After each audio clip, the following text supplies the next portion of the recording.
Assalamualaikum warahmatullahi wabarakatuh. Selamat malam semuanya.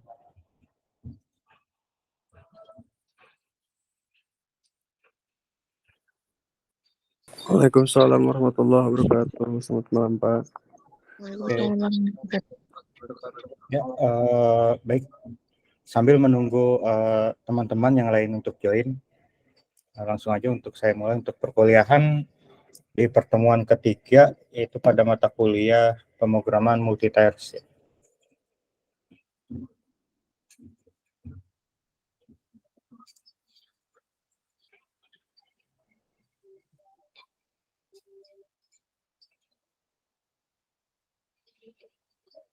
Kan, apakah screen-nya sudah terlihat?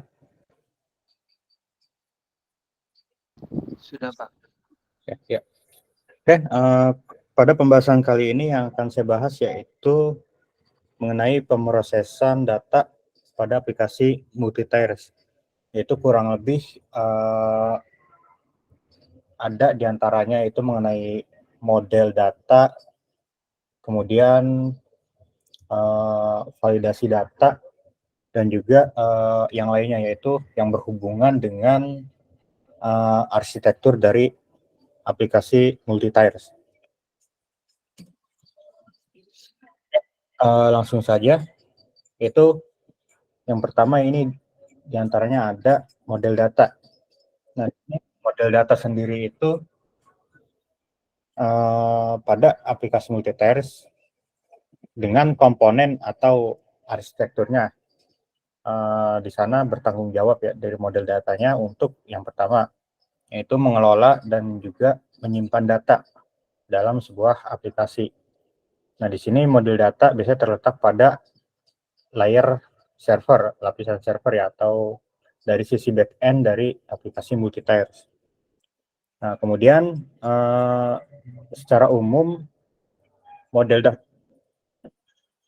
data itu sendiri terbagi menjadi 3 pada aplikasi multi-tiers. Yang pertama itu ada objek, ada model data, ada view model atau tampilan. Nah, di sini yang pertama model objek. Komponen ini bertanggung jawab untuk mewakili struktur data dalam bentuk objek-objek yang dapat dimanipulasi oleh aplikasi. Kemudian objeknya juga biasanya dibuat menggunakan konsep pemrograman berorientasi objek atau OP, Object Oriented Programming. Nah, kemudian model data. Di sini bertanggung jawab untuk mengakses serta memanipulasi data dalam database. Nah, di sini juga dia meliputi ada untuk query, baik itu query read, menulis data, berarti query select dan juga insert data ya, serta proses validasi data yang dimasukkan ke dalam database. Artinya nantinya ada pengecekan dalam database-nya. Kemudian view model atau tampilan model. Nah, di sini mengatur tampilan data yang tampilan pada aplikasinya serta mencakup komponen UI seperti table, adanya form input ya, widget, dan juga aplikasi lain serta view-nya yang digunakan untuk menampilkan serta memanipulasi data. Jadi dari ketiga ini saling berhubungan, terutama antara objek, data, dan tampilan. Ya, kalau objek lebih ke strukturnya, struktur objek-objek yang dimanipulasi dari sebuah aplikasi. Kemudian data itu lebih kepada apa yang dimanipulasi oleh database, yaitu yang di dalam database nanti. Kemudian kalau untuk model tampilan itu lebih mengarah kepada interface-nya ya, seperti data yang ada dalam tabel, kemudian inputan form, kemudian data yang tampilkan dalam widget, serta tampilan lainnya yang dapat dimanipulasi. Kemudian model data juga dianggap sebagai dia wakil dari semua data yang digunakan dalam aplikasi, yang mengatur bagaimana cara menyimpan data, atau data itu disimpan, diakses, atau dan juga dimanipulasi dalam aplikasi. Artinya bagaimana datanya diinsert, kemudian diakses, artinya didapatkan datanya untuk ditampilkan dalam aplikasi serta dimanipulasi. Manipulasi biasanya itu lebih ke penjelasan, lebih ke edit ya, atau update data untuk manipulasi itu. Kemudian model data juga dapat berkomunikasi dengan business layer atau presentation layer dalam aplikasi untuk mengirim serta menerima informasi yang dibutuhkan. Artinya model data juga di sini berhubungan untuk dapat berkomunikasi melalui request dan juga respon yang dibutuhkan, tentunya dalam sebuah aplikasi. Misalnya kita membuat satu buah aplikasi, itu tentu ada sebuah request dan nantinya akan ada responnya juga yang kita terima dari request tersebut. Tentunya itu berhubungan dengan request-nya, tentunya data model ya. Nah, di sini teknologi yang paling sering digunakan untuk implementasi dari model data pada aplikasi multi-tier. Contohnya ini ada ORM. Nah, ORM sendiri di sini yaitu singkatan dari Object Relational Mapping. Object Relational Mapping sendiri paling sering ditemui yaitu dari aplikasi. Contohnya kalau sering saya gunakan ORM ya, itu ada Diodo pakai ORM juga untuk mengolah data, di Laravel juga pakai ORM, kemudian di Codeinator versi keempat itu juga pakai ORM. Nah, di sini untuk database servernya ini untuk ORM itu ada MySQL, PostgreSQL, serta Microsoft SQL Server. Ini yang paling sering digunakan. Kemudian ORM juga memungkinkan pengembang atau developer untuk memetakan struktur database ke dalam objek model. Artinya database sendiri itu bisa kita mapping atau buat sebuah relasional langsung di dalam database untuk strukturnya, sehingga memudahkan untuk pengaksesan serta untuk memanipulasi data. Oke, kemudian di sini contoh ORM ya. Di sini saya ngambil contoh ORM paling sederhananya itu ORM dari PHP ya, dari framework PHP. Di sini Laravel CI juga kurang lebih sama untuk konsep arsitektur ORM-nya.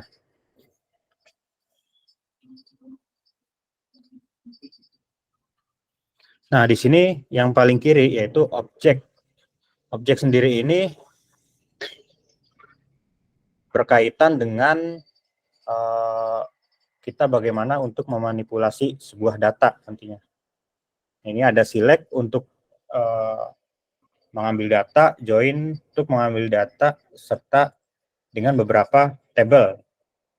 Update, ya ini tentu untuk manipulasi data yang merubah data ya. Delete, insert, dan juga untuk yang gambar hitam ini tentunya banyak argumen-argumen lain.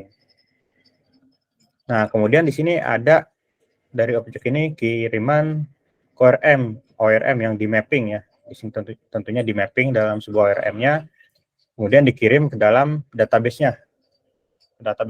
Misalnya ada nggak datanya atau sesuai nggak table dan kolomnya, serta relasi antar tabelnya apakah sesuai nggak. Ya, tentunya dari database relasional sendiri nanti akan mengirim balikan lagi ke mapping dan juga ke objek. Apakah nanti semua kondisi dan semua perintahnya itu sudah sesuai dan benar dan ada di dalam database relasional, tentunya akan menghasilkan ya pesan sukses atau datanya bisa tampil, bisa diinsert atau diubah ya dari responnya. Kalau misalnya tidak sesuai, nantinya juga akan ya menampilkan pesan tergantung apa yang kita jalankan dalam perintahnya. Oke, ini masih dalam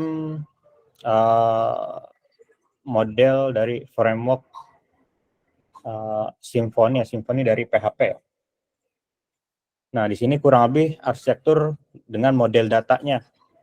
Yang paling kiri, yang hijau ini, yaitu database. Ya, tentunya database RDBMS, ya ada di antaranya sini Postgre, Oracle, MySQL, SQL Server, SQLite. Ini paling banyak digunakan dalam RDBMS.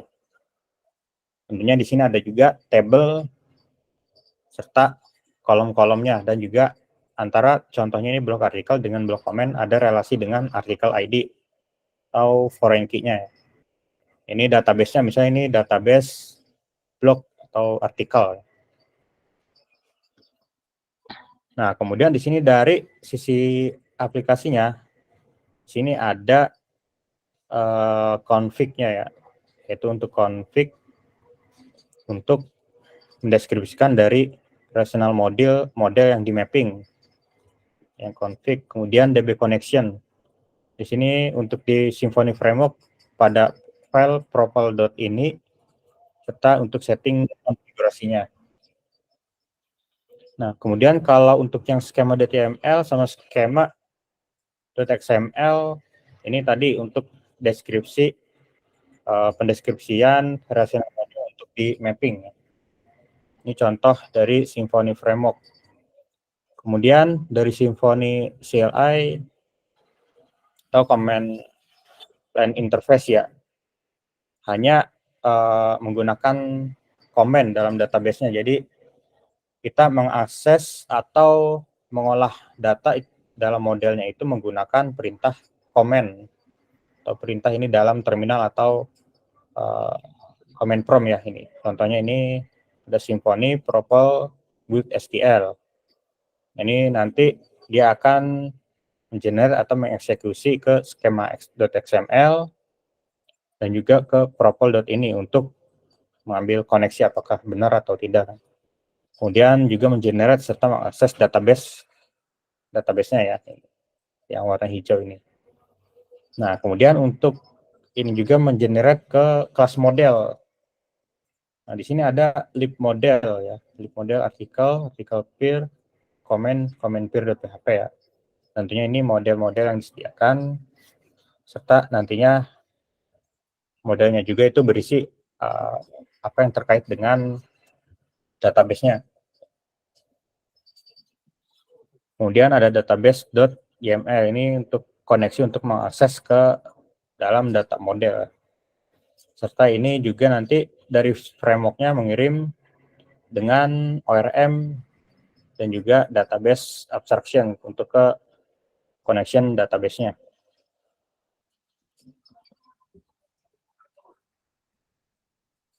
Oke, kemudian manipulasi data. Nah, di sini manipulasi data dilakukan untuk dilakukan melalui proses business layer dan juga pada business layer ini memproses permintaan dari user, request dari user serta mengakses model data untuk membaca serta menulis datanya untuk select dan insert data. Kemudian di sini langkah-langkah untuk manipulasi data ya. Di sini ada 5 tahapan. Pertama, menerima permintaan dari pengguna atau dari user menerima request. Nah, di sini permintaan pengguna itu berasal dari lapisan presentation layer dalam aplikasi atau UI aplikasi ya, interface aplikasi. Nah, kemudian permintaannya diteruskan ke dalam business layer untuk diproses. Misalnya dari UI diproses ke backend, itu sederhananya. Kemudian ada validasi data. Nah, di sini validasi data untuk mencegah adanya kesalahan atau hal-hal yang tidak kita inginkan dalam sebuah inputan. Misalnya yang inputannya hanya huruf saja kan itu, misalnya nama kan hanya huruf saja dan juga spasi. Tapi kita bisa masukin simbol misalnya tag H1 itu kan tag di HTML. Nantinya kalau kita di save, ya tampilannya akan menyesuaikan dengan HTML. Nah, itu kan termasuk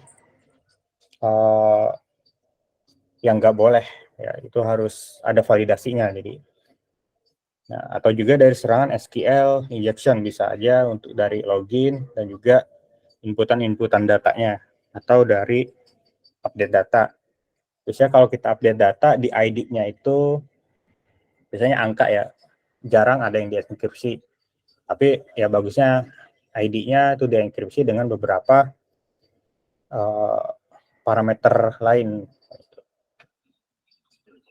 Kemudian mengakses model data. Nah, pada lapisan business layer, di sini dapat mengakses model untuk select dan juga insert data ke dalam sebuah database yang menggunakan nantinya di sini menggunakan ORM. Kemudian proses data. Nah, setelah dari model data atau data yang sudah diperoleh, kemudian business layer dapat melakukan proses data sesuai dengan business logic yang telah ditentukan. Misalnya, business layer di sini dapat menghitung total harga serta mengubah status pemesanan. Nah, menghitung total harga ini didapatkan parameternya dari apa aja? Harga, jumlah barang, serta lain-lain kan itu. Serta mengubah status pemesanan, misalnya dari pesan, kemudian pesanan diterima, serta pesanan dikirim, kan itu untuk status pesanan contohnya. Kemudian untuk mengirim responnya, artinya hasil akhirnya setelah request dari tahap yang pertama. Nah, di sini business layer ini dapat mengirimkan respon kepada presentation layer untuk ditampilkan dalam interface pengguna atau user. Nah, di sini dapat berupa halaman web ataupun JSON yang dapat dikelola oleh aplikasi klien. Misalnya di sini tadi berarti tentang harga dan status ya. Berarti responnya kalau sudah sesuai, ya harganya tampil dan statusnya tampil, nanti bisa diubahkan itu. Kalau tidak sesuai, nanti halaman webnya akan menampilkan pesan, ya berarti misalnya ada validasi atau parameter yang tidak sesuai kan itu. Ada pesan sukses dan pesan gagal.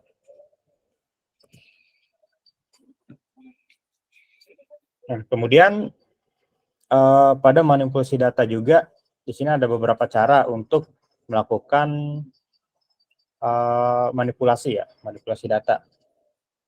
Nah, di sini yang pertama itu ada melalui interface pada sebuah aplikasi. Nah, di sini seorang pengguna atau user dapat melakukan serta memodifikasi data melalui formulir atau form inputan pada halaman web yang telah disediakan. Kemudian setelah itu data akan dikirimkan ke dalam server untuk diproses dan disimpan dalam database. Ya, artinya modifikasinya usernya itu inputannya sesuai, parameternya sesuai, validasinya lolos. Lolos, nah nanti di sana juga ke dalam database akan dapat langsung diproses.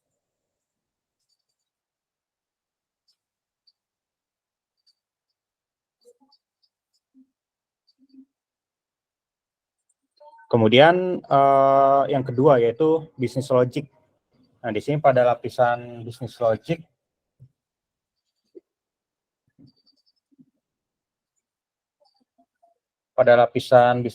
sendiri ini kita dapat melakukan get data, pengambilan data langsung dari database. Bisa menggunakan query, bisa menggunakan perintah yang lainnya untuk kita modifikasi, serta dapat menyimpan kembali ke dalam database. Nah, prosesnya juga tentu kita harus melakukan sebuah validasi untuk menyimpan hasil yang kita manipulasi intinya ke dalam sebuah database. Jadi bisa dari sebuah UI aplikasi atau interface, bisa juga dari backend atau bisnis logiknya, bisa langsung dari belakang. Bisa juga kita melakukannya pada lapisan server atau server layer, langsung pada sebuah servernya untuk mengubah manipulasi data. Contohnya nanti kita akan langsung masuk tentunya ke dalam sebuah servernya. Ya, di sini kita bisa modifikasi, bisa mengubah, nyimpan, delete, dan lain-lain dalam sebuah database-nya. Dan juga tentunya model data juga dapat digunakan untuk melakukan validasi dari data sebelum menyimpannya ke dalam database. Ya, biasanya dalam database itu kan inputannya untuk tipe datanya kan ada jenis-jenisnya ya. Misal integer, string, char, varchar, datetime. Nah, itu kan salah satu validasi juga ya. Itu kita bisa melakukan, misalnya kita input string di dalam inputan datetime. Nah, itu kan nggak bisa. Nanti dia yang nggak kesimpan atau error kan. Atau input string karakter huruf pada tipe data integer. Kemudian melalui API di sini atau Application Programming Interface. Artinya yang sudah disediakan oleh server, kemudian API ini juga dapat digunakan oleh aplikasi klien atau client side atau aplikasi pihak ketiga yang kerjasama untuk bisa mengakses API kita kan itu untuk mengambil serta memodifikasi data pada server. Nah, contohnya kan bisa dari aplikasi e-commerce misalnya, antara di website dengan aplikasi yang ada di mobile itu kan sama ya, contohnya toko hijau atau toko oranye. Datanya real time sama, tapi dia aplikasinya beda antara web dengan mobile. Nah, di sana koneksinya itu atau manipulasi datanya menggunakan API yang sudah disediakan. Jadi baik mobile serta web tidak langsung terhubung dengan database. Jadi hubungannya itu dengan API yang sudah disediakan oleh backend itu. Atau juga pihak ketiga jika bekerja sama dengan pihak lain. Kemudian validasi data.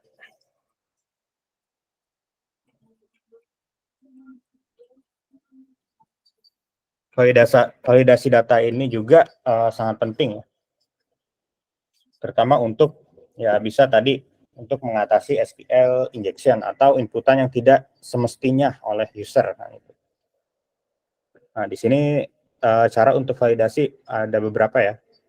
Validasi pada sisi client side atau dari sisi klien ya, atau dari front end-nya. Nah, di sini kita dapat menerapkan JavaScript atau teknologi front end lainnya seperti regression expression atau regex ya. Dan juga pada usernya dapat nantinya melihat kesalahan validasi setelah mereka memasukkan data ke dalam aplikasi. Misalnya validasi menggunakan JavaScript atau regex ya, di PHP. Nah, misalnya itu kita hanya memasukkan email. Nah, tapi selain email itu nggak boleh, atau hanya memasukkan hanya angka dan huruf, tapi simbol nggak boleh. Nah, itu bisa kita lakukan pada validasinya. Kemudian validasi pada sisi server atau server side validation kurang lebih hampir sama. Hanya nanti kita ya prosesnya di sini kan pada contohnya bahasa PHP, Python atau Java. Tinggal kita sesuaikan validasinya seperti apa, inputan atau validasi parameter lainnya seperti apa. Kurang lebih hampir sama, tinggal nanti penerapannya aja dalam skripnya yang sedikit berbeda. Secara logiknya hampir sama. Kemudian pada basis data atau database validation ya. Nah, di sini pada database validation untuk validasinya ini dengan tingkat yang menggunakan constraint pada basis data. Artinya biasanya banyak ada constraint untuk validasinya, biasanya itu antara relasi atau validasi input yang inputnya harus itu saja, misalnya pada status aktif dan non-aktif. Nah, itu pada constraint-nya itu kalau kita setting di database, aktifnya itu misalnya A besar, A, TIF. Nah, itu. Kalau kita menggunakan bahasa Inggris di inputnya, nah itu nggak bisa akan terkena validasi database. Karena sudah disetting dalam database-nya seperti itu. Kemudian pada framework atau library validasi ya. Di sini banyak, contohnya adalah Laravel, Symfony, Django, sudah punya fitur validasi yang tinggal digunakan. Tentunya untuk mengetahui, memastikan data itu valid. Kemudian memastikan data sanitasi. Nah, di sini selain validasi data, pengembang juga harus memastikan bahwa data yang sudah dimasukkan itu sudah clear atau bersih, serta bebas dari karakter yang tidak diinginkan, seperti karakter khusus atau script yang berbahaya. Karakter khusus ini contohnya simbol-simbol. Kalau script yang berbahaya, bisa saja ini dapat mempengaruhi atau merusak sistem kita. Nah, ini dapat dilakukan dengan sanitasi data dengan metode seperti escaping karakter atau memotong input, ya. Memotong string ya. Nah, ini contoh bentuk-bentuk dari validasi data. Ini lebih ke validasi dari sisi business logic atau back-end-nya ya. Nah, ini contohnya ada validasi required, artinya inputan harus wajib diisi. Ini saya ambil contoh dari Laravel ya. Saya ambil contoh dari Laravel untuk validasi inputnya.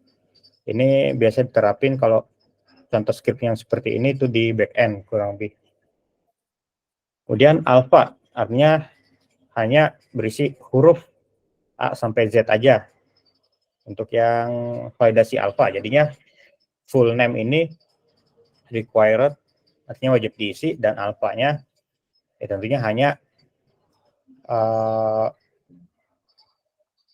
karakter huruf saja. Bisa aja kan kalau kita namanya sedikit ya, atau hanya satu karakter, hanya satu kata. Kemudian untuk last name-nya biasanya nggak ada. Nah, kalau saya dulu coba di inputan last name-nya, itu saya input spasi aja. Nah, itu ada yang lolos. Spasi aja ada yang lolos. Walaupun dia required, berarti kan spasi termasuk sebuah karakter ya, sebuah inputan. Nah, berarti validasinya ada yang kurang itu. Nah, ada juga saya isi ketik spasi aja, tapi dia nggak mau. Berarti itu kan hanya khusus huruf saja kan itu. Ada yang seperti itu juga. Nah, di sini ada juga yang alphanumerik, artinya hanya angka dan huruf. Kemudian ada alphades, artinya kita dapat memasukkan angka, garis bawah atau garis hubung ya, strip atau underscore, dan juga huruf ya, angka huruf dan juga garis bawah serta underscore, serta strip ya. Kemudian untuk yang min ini minimal karakter. Jadi kalau kita di sini settingnya 10, min 10, artinya di inputan username ini minimal itu 10 karakter dari inputannya. Kalau kurang ya nanti dia akan menampilkan pesan error inputannya kurang kan gitu. Atau dalam bahasa Inggrisnya saya lupa. Ya artinya inputannya kurang nanti. Minimal 10 karakter kan gitu. Kemudian max-nya, ini maksimalnya yaitu di sini di setting 255 karakter. Berarti apabila sebuah inputannya tersebut melebihi karakternya, ini 255, misalnya dia sampai 256 atau 270, nah itu akan menampilkan pesan error bahwa karakter atau data yang diinput harus atau melebihi maksimal input, kan itu, maksimal karakternya. Nah, kemudian in karakter. Nah, di sini berisi karakter yang diisi, berarti harus ada, kan itu. Harus berisi karakter yang diisi. Contohnya ini di inputan kode harus berisi ada kata promo 2020. Nah, berarti promo 2020 untuk depannya sebelum kata promo, nah ini bisa kita ya apa kan gitu, untuk misalnya data promo atau program promo 2020, bisa kan seperti itu. Kan harus berisi kata, kan seperti kalau di query itu menggunakan like ya. Seperti kita where kode like promo 2020 kan itu. Kemudian di sini not in, artinya tidak boleh berisi kata small, artinya kalau ada inputannya mengandung kata small, nah ini ditolak nih inputannya nantinya. Kemudian accepted, nah di sini harus bernilai true, artinya misalkan kita ada inputan term of condition atau syarat dan ketentuan ya, kita harus checklist. Nah, itu kalau udah di checklist artinya sudah bernilai accepted, artinya true. Kalau belum, nah itu artinya nanti dia belum, kan itu menampilkan pesan bahwa harus diisi nilainya.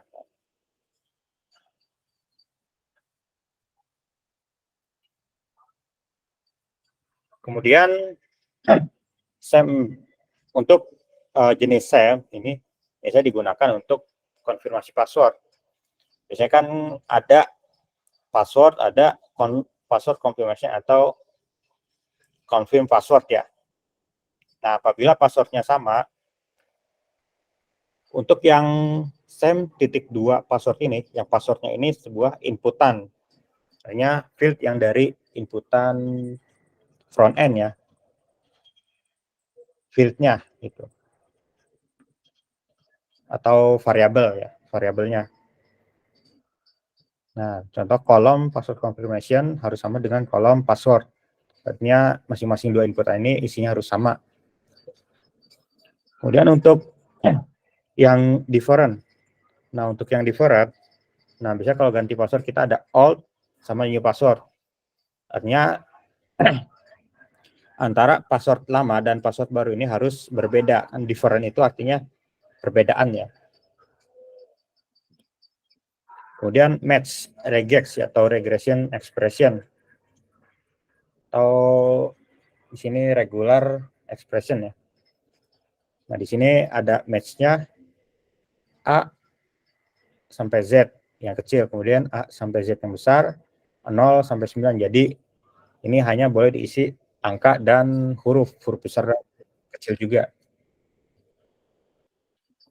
Kemudian unique table. Nah, di sini artinya unique table ini contohnya email. Jika emailnya sudah ada, misalnya hasan@gmail.com, kemudian saya input lagi hasan@gmail.com. Nah, ini akan nampilin pesan bahwa emailnya sudah ada, karena emailnya itu sudah, karena emailnya unik, sudah ada. Untuk validasi data yang unik ya, seperti email, username ataupun kode.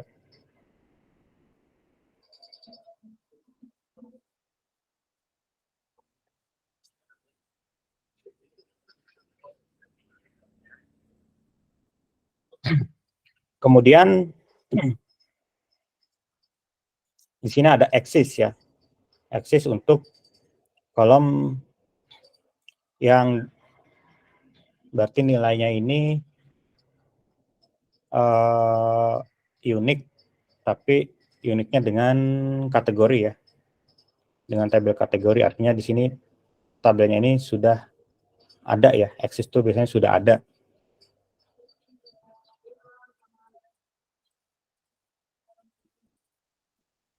Kemudian after.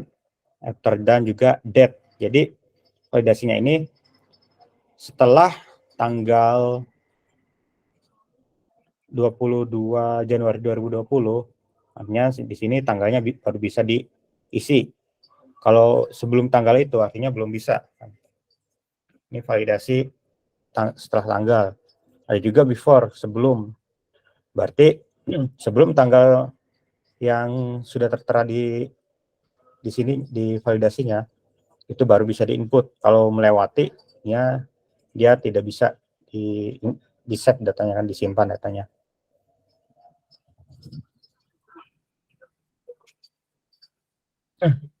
Ada juga untuk email.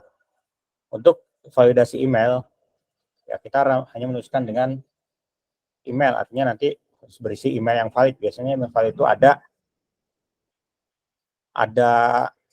huruf @ biasanya ada huruf @ dan juga nanti di ujungnya ada domainnya, misalnya @mail.com gitu. Nah, itu sudah valid emailnya. Ya, sudah valid di aplikasi di inputan kita. Kemudian URL. Nah, di sini untuk inputan URL sendiri itu nantinya ya harus berisi dengan URL, bisa http, https, URL sekian kan itu. Atau langsung aja, kayak tadi kan ada misalnya google.com, bisa seperti itu kan. Intinya harus dengan jenis URL. Kemudian aktif URL. Nah, artinya di sini URL atau alamatnya ini intinya valid dan juga aktif ya. Bisa aja kan ada domain yang udah nggak valid. Kalau kita ngetik domain, biasanya muncul mercusuar ya. Nah, itu biasanya udah nggak valid ya.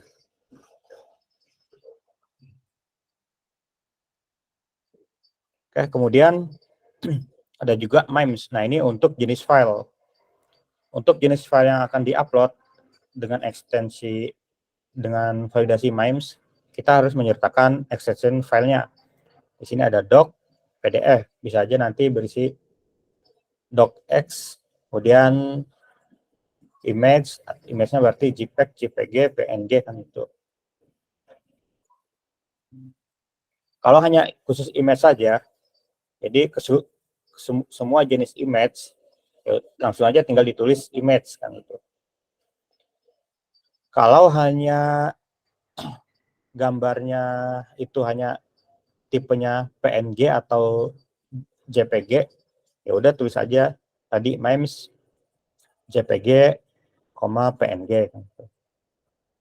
Nah, di sini maksimal ukuran. Kalau untuk gambar atau image, max-nya, kalau tadi kan bisa max untuk karakter ya, di sini juga bisa untuk max size dari inputannya juga ya.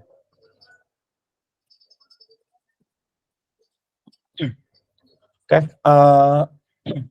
sampai sini ada yang ingin ditanyakan?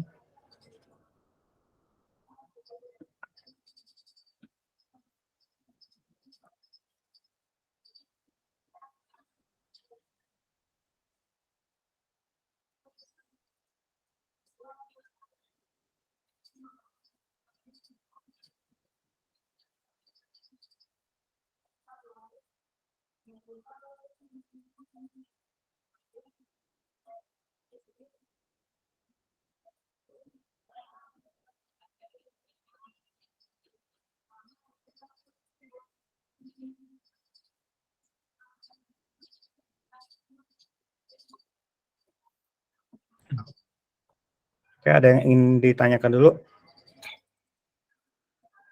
Pak, absen masih dibuka gak, Pak? Absen yang mana? Ini mata kuliah ini. Ini mata kuliah pemrograman multitire ya, dibuka sudah? Ya, Pak.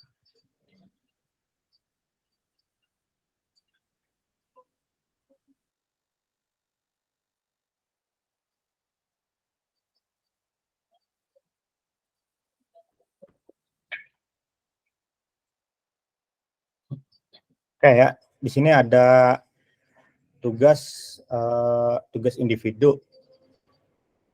Tugas individu Yang pertama di sini ada beberapa ketentuannya. Di sini itu yang diinstal itu aplikasi Laravel pada laptop atau komputer masing-masing. Untuk langkah instalasi atau tutorialnya bisa dari link di bawah ini atau juga dari artikel lain. Misal kalau di sini kurang jelas bisa dari artikel lain. Di sini tinggal diklik, di sini ada empat bagian ya. Ada 4 part di sini untuk persiapan, install, koneksi dengan database. Di sini saya koneksi database-nya kalau saya sendiri pakai PostgreSQL. Kalau kalian mau pakai mau pakai database MySQL, itu juga nggak masalah kan, bebas.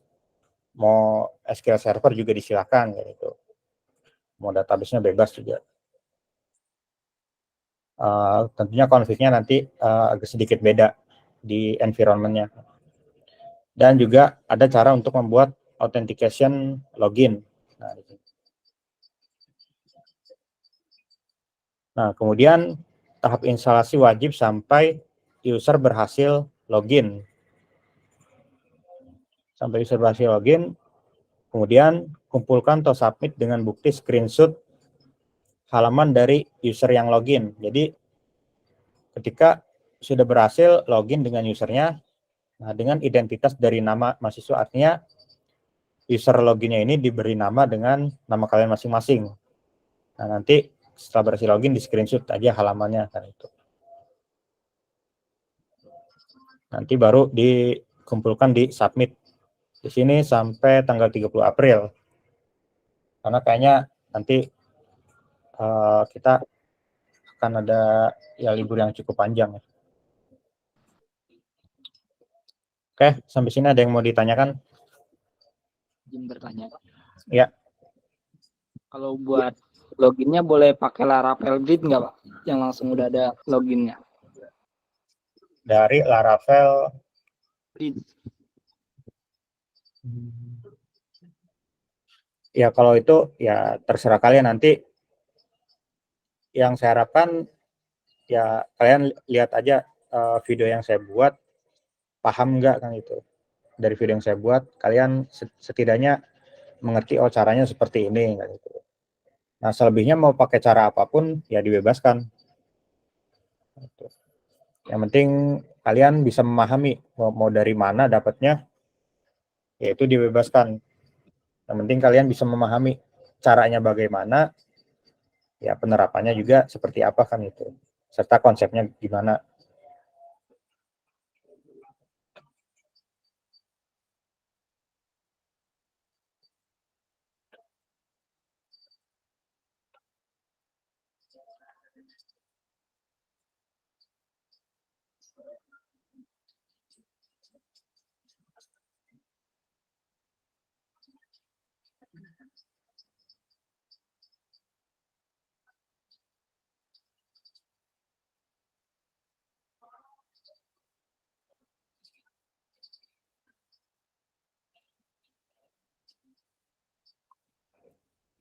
Oke, apakah sudah jelas untuk tugas serta materinya?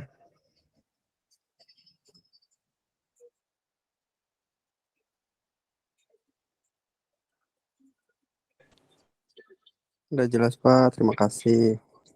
Oke, ya. Oke, apabila sudah tidak ada pertanyaan, saya akhiri untuk kelas pada pertemuan 3 pada mata kuliah Pemrograman Multitires. Oke, terima kasih semuanya. Selamat malam. Assalamualaikum warahmatullahi wabarakatuh. Waalaikumsalam warahmatullahi wabarakatuh. Oke, jangan lupa ya absensi.